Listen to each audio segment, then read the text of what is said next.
Hi everyone, and welcome to week 4. This week we're going to be talking about race and ethnicity and racism. And I know we've discussed this in previous weeks, and we'll continue to discuss it as we're kind of taking that intersectionality approach within our class. So once again, I'm going to be talking on some of the PowerPoint slides, but not all of them during this week, so that you can actually download these. So just to be a little bit interactive, I'd like you to actually take time to answer this question. This comes from a research project that was done that's actual real research that we'll be discussing later on in the slideshow. But just take a minute and answer this question. Who are the people you discuss matters that are important to you? And just note it, write it down, and set it aside. When we talk about race, we're oftentimes talking about things like skin color or the shape of one's eyes or the shape of one's nose, those kinds of physical variations that we include in conceptions of race. But there are other ways that we could define race. We could choose to define it that we don't include as physical variations that are significant. The kind of earlobes that you have, the stature that you have, the type of elbow, the type of belly button. Those kinds of physical variations are not included in our conception of race.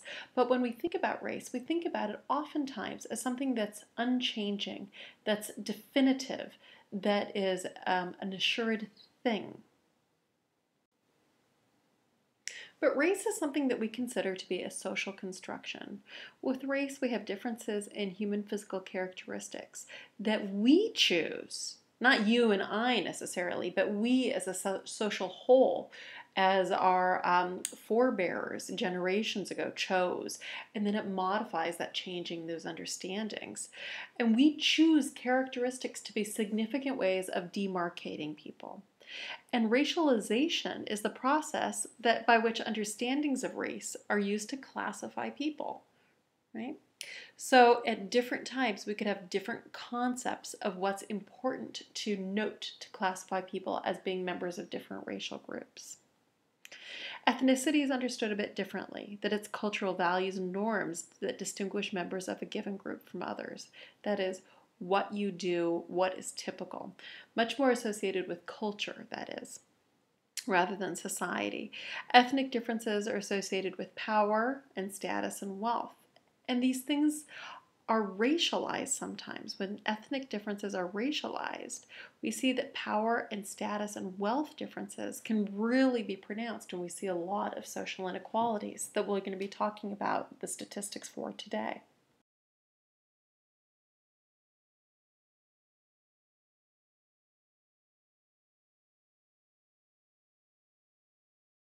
So when thinking about race and class and gender, and here prioritizing race, though we're thinking about those as intersectional still, Anderson and Collins posit that these are socially constructed. That is, they're not real. They're not things like a table or a chair or air that's in the sky, but race is something that we have chosen, we as society members have chosen to understand to be real and significant. And it does have effects on people. That race and class and gender tend to construct groups in binary or oppositional terms. That is where you oftentimes have what is to be considered the normative thing, and that is seen in opposition of the non-normative thing. We think of that as white and non-white, as male and non-male, that these are binary characteristics, where something is the norm and other things fall outside of that, where each is a category of individual identity and of group identity. So with this, that we can see that it affects people both on the individual scale, who am I as a person, and who am I as a member of this group? What does that mean? My racial status, my gender status, my economic class. Each is the part of an institutional fabric of society. That is, we see it within social structure, in patterns in the economy, education, and healthcare, and family arrangements. What we see is that it's not just that people are randomly arrayed, that there are groupings and that there are important differences in access to power, in access to resources, in education. And none of these are fixed, immutable categories. What it means to be a member of a gender or an economic class or a racial group or an ethnic group or a sexual orientation, any of those things, certainly changes across time and across locations. And we can see race and class and gender and other categories in four social realms. We can see them in representational realms, that is, within symbols and languages and images. This could be movies, this could be books, this could be actual symbols that convey racial or gendered or classed or sexual orientation meanings. So you could see a symbol and what that might mean. The hand rising at the Olympics in a fist.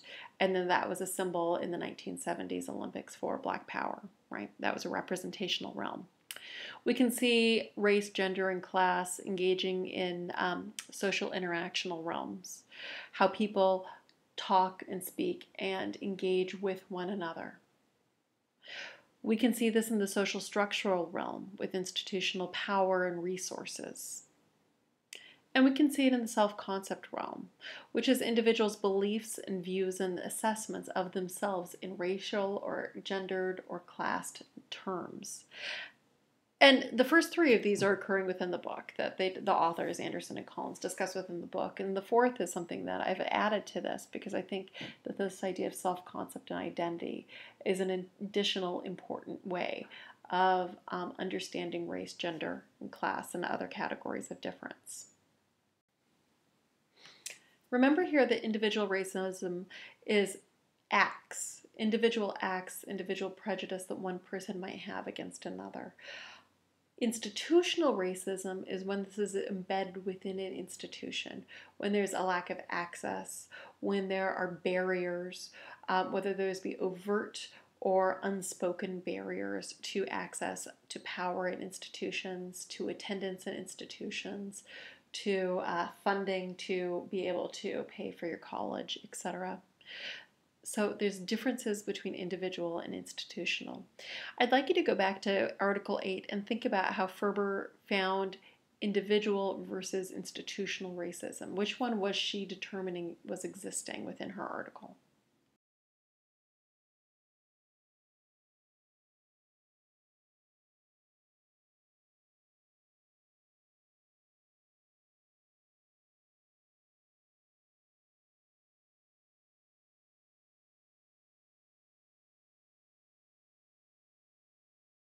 So the post-race argument is stating that because we've already had a lot of the civil rights movement, we have the discrimination based upon race with housing and jobs and public accommodations has become illegal now, that rather than institutional racism occurring, that it should be equal opportunity and a meritocracy based upon your own qualifications, your own hard work and efforts that should enable you to achieve things or not.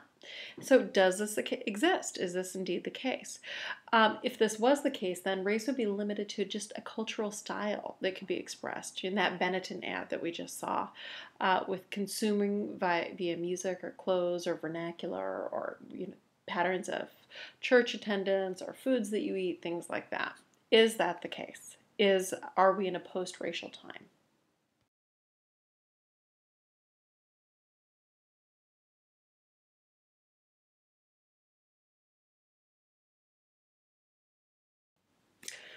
Well, one of the ways we can measure that is whether or not we have a meritocracy, is whether or not we have interracial friendships on even levels. What we see from the data is that we have much lower rates of interracial friendships than same-race friendships. So here we have a chart that says percent of interracial friendships compared to opportunity for interracial friendships by ethnicity. So if you look at this, this is looking for, say, for instance, for Caucasians on the left-hand side of the chart here. While they have a 27% chance on average of having other race students in their schools, the percent of other race students in schools is on average 27%, only 10% of their friendships are interracial. This is occurring for all racial groups, that there's much higher opportunity than there are percentages of interracial friendships.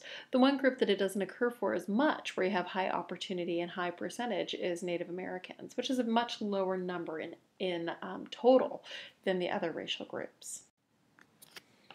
And in this chart, what we have is looking at the percentage of your social network that's identifying as a particular race and amongst what kind of percent of Americans. So you could say amongst, for instance, white Americans, the percent of their social network that identifies as white is 91%. And so for those who are Asian, the percentage of their social networks that identify as, say, for instance, African American is quite low at 0%, and Hispanic American is just 4%. So you can see here that there's a lot of racial homogeneity amongst social networks. And this slide takes it a bit further. This is saying, do you have a totally homogeneous social network? The percentage of your network that's entirely composed of people who are only white. For white Americans, it's 75%, that their entire social network is white. For African Americans, it's 65%, and for Hispanic Americans, Latina and Latinos, it's 46%. So what then can we conclude from this? We find that people are overwhelmingly living socially segregated lives, that we have a lot more racial homogeneity than we have interracial friendships and romance and mixing. We also find that when we have media portrayals, it's of middle-class individuals who made it. Remember again the Bhumi Lekathor article. And we see that public figures like President Obama and Condoleezza Rice indicate the possibility of individual accomplishment, the idea and promise of meritocracy. And colorblindness assumes that there's racial harmony and meritocracy. However, colorblindness is ignoring institutional arrangements that perpetuate racial inequalities.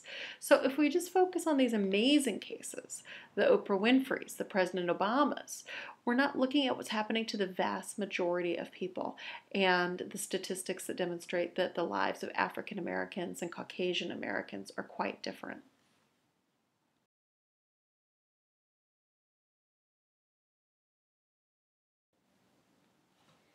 So by institutional arrangements, we're meaning all of these things: high-performing schools, safety from crime, access to healthcare systems, all of these things listed here, that all cause either cumulative causation that help us or cumulative disadvantage, items that hinder us. If we are lucky and we're born into a family that has good home equity and wealth, sustainable employment, a safe neighborhood, good schools, that's going to be a help to us. That's going to be a leg up. If we're born without these things, without all of these things on here, and probably more as well, that's going to cause cumulative disadvantage.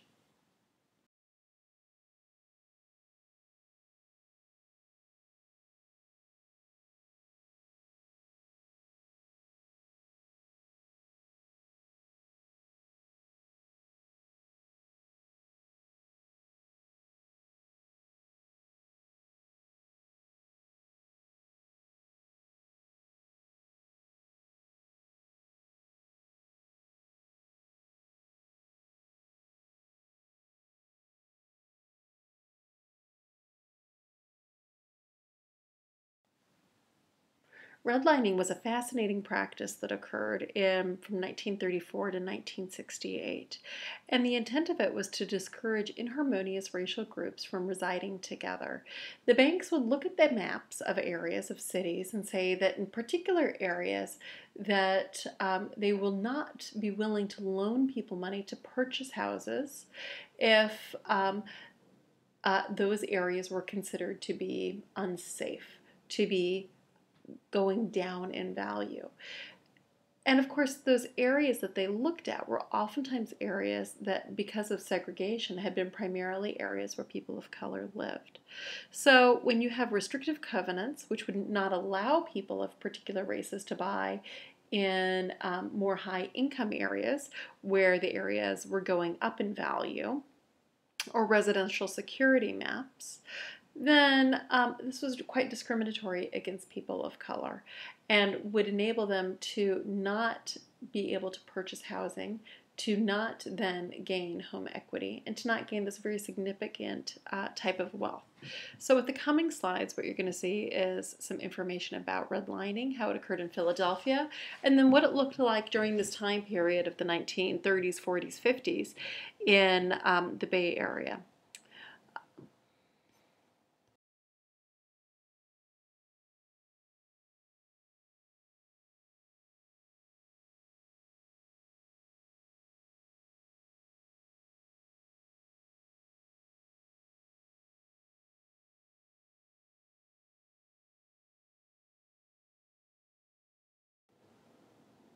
So redlining is now illegal, but what are the present day effects of this historical circumstance? The maps that you're going to see in the coming slides now are about present day or recent, from 2010 to the present, maps of the Bay Area. You can look at where people currently live and if those look similar to the areas of redlining in the past. And then you can look at the amount of money and funding for schools and how that seems to overlap with where people live, and then again with redlining in the past. And then you can think about the money for schools in the present and how that helps to differentiate people's lives and people's life outcomes. As we know, when we have well-funded schools, this benefits children tremendously. You're able to attract better quality teachers, you're able to retain the better quality teachers, you're able to give students those extra things, extra supports and wonderful enriching activities in their schools.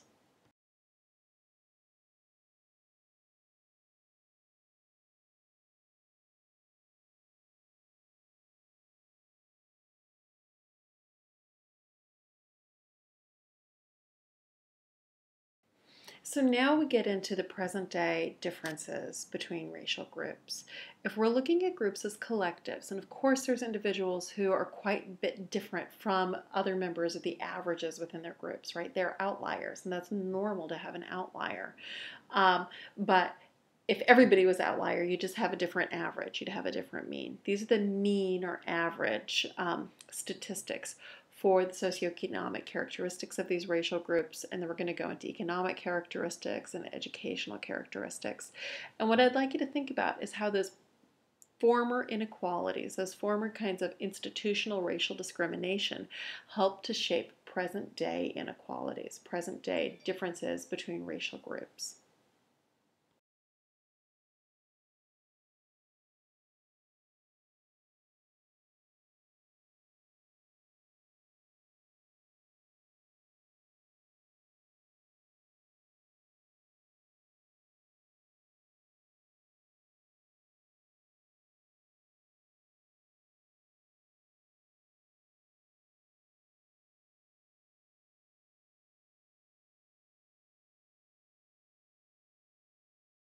So here's a popular culture representation of an Irish person many, many decades ago when they were thought to be freaky and monstrous and not human. Of course, the mutability of their race and racialization has changed, and they're no longer seen that way. The next slide shows a poem about Irish not needing to apply for jobs, as well as the conditions and living conditions of Irish tenement housing in New York City at the beginning of the 20th century or the late 19th century.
So now that you've read through some of the images historically of Asian Americans in the 19th century, and you've also seen some of the images of them as whiz kids and amazing in the late 20th century, what did the statistics tell us about the reasons why Asian Americans might be seen as a model minority?